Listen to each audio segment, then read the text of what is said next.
Assalamu алейкум, урматтуу достор. Мен сиздерге жанакы 28 сентябрда Ош шаарында Азаттыктын оператору Айбек Кулчумановду, Райым Матраимовду тартууга кийим тапшырмай берди эле деп балдар келип, жана жабдыктын баарын тартып алып, камераны, дрону, пультун тартып алган иш боюнча мен да өз оюмду айта кетейин дедим.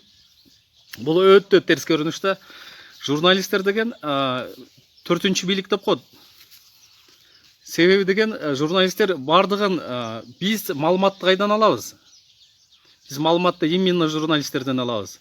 Журналисттер президенттен интервью алат, спикерден алат, депутаттардан алат, министрлерден алат, жөнөкөй адамдардан маалымат алат. Анан маалымат бизге жетет. Анан кээ бир журналисттер бийликти мактайт, кээ бири чындыкты айтат, кээ бири нейтральный позициясын айтат. Анан ушинтип Азаттык постоянно чындыкты айткан абройлуу телеканал, радио Азаттыктын журналистин коркутуп, үркүтүп атканы, жабдыктарын тартып алганы бул өтө оор кылмыш. Жана мындай нерсеге биз эч качан жол бербешибиз керек.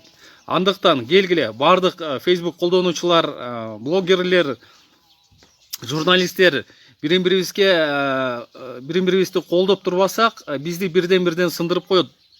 Ошон үчүн чындыкты айткан журналисттерди ар дайым колдойлу, алар бар болушсун. Себеби бул демократиялык мамлекеттин бирден-бир символу, бул көз карандысыз эркин журналисттер.